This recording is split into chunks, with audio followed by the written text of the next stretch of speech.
بسم الله الرحمن الرحيم. الحمد لله رب العالمين، ولا عدوان إلا على الظالمين كأهل الشرك والمرتدين، وصلى الله على نبينا محمد وعلى آله وصحبه أجمعين ومن تبعهم بإحسان إلى يوم الدين. وبعد. بله برادر گرامی، ورکس انسان رو میشنود چگونه که امروز ما و شما مشاهده میکنیم، میبینیم و میشنویم این گونه بغض و عداوت، دشمنی بر علیه اسلام رواج یافته است، بر علیه اسلام و مسلمین، ظلم و ستم. و امروز دشمنان این طواغیت مکران است امثال این طاغوت و جای رسیدن که در شأن جناب رسول اکرم صلی الله علیه و سلم در عرض او چخه شده اند.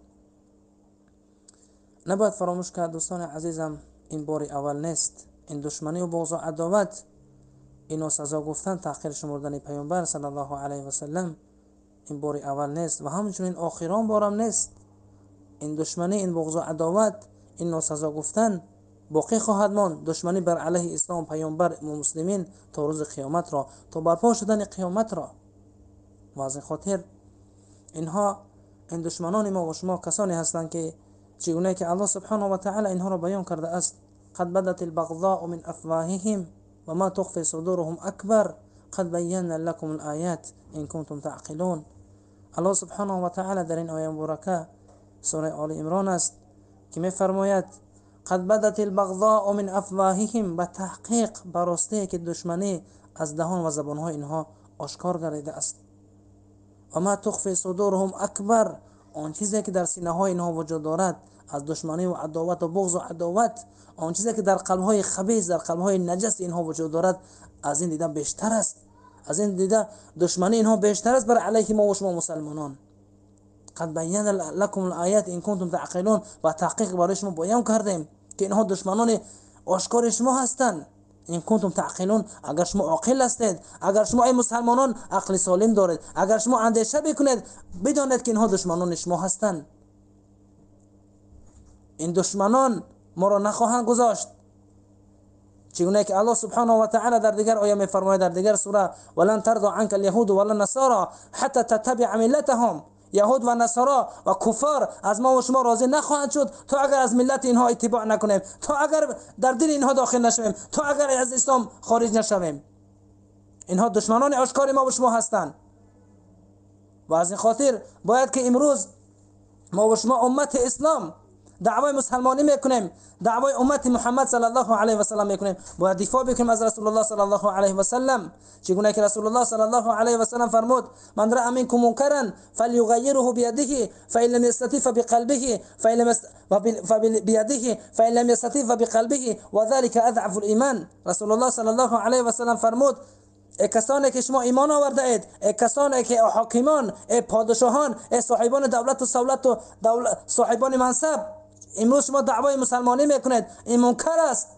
این منکر است که بر علیه پیامبر ما و شما این گونه سخن ناسزا گفتن، در عرض او چخه شدند. باید که حاکمان قائم شوند بر علیه این طاغوت. حاکمان مسلمان این طاغوت را سکوت بدارند، زبان اینا قطع بکنند، زبان اینا کلته بکنند که این طاغوت که سخن ناسزا گفت در شأن رسول الله صلی الله علیه و سلم. فرماید رسول الله صلی الله علیه و سلم: ما یکی از شما منکر را با دستش تغییر دهد، اگر با دستش نمیتواند با زبانش تغییر دهد، اگر با زبانش نمیتواند تغییر داده، منع کرده، دفاع کرده از پیامبر صلی الله علیه و سلم، پس با قلبت بد ببین، با قلبت این طاغوت را بد ببین. دعوای مسلمانی میکنی تو بنده، تو حاکم هستی، تو محکوم هستی، چه کسی که هستی نیستی. دفاع بکن از رسول الله صلی الله علیه و سلم. رسول الله صلی الله علیه و سلم که محبوب ترین انسان به سوی ما و شما مؤمنین است. ای کسانی که شما دعوای مسلمانی میکنید، چگونه که رسول الله صلی الله علیه و سلم فرمود: لا یؤمن احدکم حتی اکون احب الیه من ولده و والده و الناس اجمعین. حدیث روایت میکنه امام مسلم رحمه الله تعالی. مؤمن نیست که از شما، مؤمن کامل نیست که از شما، ایمان که از شما کامل نیست اگر من محبوب تر و دوست داشته تر نباشم به سوی شما از فرزند خویش، از پدر مادر خویش، از تمام مردم دیده، اگر به سوی شما محبوب تر نباشم. امروز ما با شما دعوای مسلمانی میکنیم، دعوای پیامبر میکنیم، دعوای امتی میکنیم. چرا سکوت هستیم؟ چرا سکوت هستیم؟ خصوصا کسانی که صاحبان منصب هستند، صاحبان دولت هستند، حاکم هستند، مسلمان باید که سکوت نکنیم، دفاع بکنیم از رسول الله صلی الله علیه و سلم.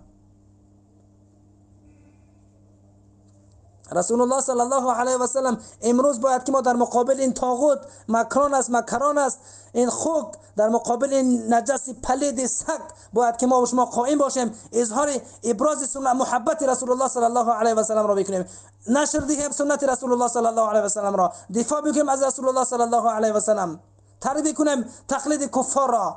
امروز ما خار شدیم. اگر امروز مسلمانان ما تمسک میکردیم به دین صحیح، به توحید، به سنت، امروز این زبان ها، این طاغوت ها زبان نمیبردند، زبانشون را دراز نمیکردند، در شأن رسول الله صلی الله علیه و سلم ناسزا نمیگفتند. لیکن امروز ما امت اسلام رها کردیم توحید را، رها کردیم سنت رسول الله صلی الله علیه و سلم، این گونه خار شدیم. چگونه که عمر رضی الله عنه فرمود: نحن قوم اعزنا الله بالاسلام فاذا ابتغينا على عزه في غيره اذلنا الله. ما امتی هستیم. وقتی که عمر ابن خطاب رضی الله عنه سخن را گفت، بس مسجد الاقصی سفر داشت، فتح المسجد الاقصی میرفت که سخن را گفت: ما قوم هستیم که الله سبحانه و تعالی ما را عزت داده است، شرف داده است، نصرت میدهد با اسلام عظیم شأن، با چنگ زدنمون به توحید، به سنت صحیح رسول الله صلی الله علیه و سلم. هر آینه اگر ما عزت را، خوشبختی را، نصرت را در غیر اسلام اگر جستجو کردیم، بزودی است که الله سبحانه و تعالی ما را خار میکند. امروز الله سبحانه و تعالی ما را خار کرده است. امروز ما ترک کردیم توحید را، سنت را که امروز در شأن رسول اکرم صلی الله علیه و سلم این گونه تواقید زبان درازی میکنند. این یکی از سبب هایی که امروز کفار شمشیر بر علیه ما و شما کشیدن، سخنهای ناسزا میگویند، تحقیر میکنند پیامبر نازنین ما و شما محمد صلی الله علیه و سلم. این است که سبب این است که امروز ما سکوت کردیم، ترک کردیم دین صحیح را، با تقلید کفار چنگ میزنه، با تقلید کرده بر کفار، با بدعت و خرافات و خزعبلات و شرکیات.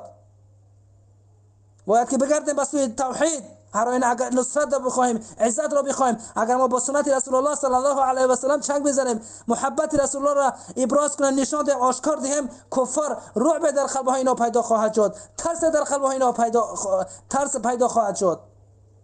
و از این خاطر بگردیم به سوی توحید، بگردیم به سوی سنت، دفاع بکنیم از رسول الله صلی الله علیه و سلم.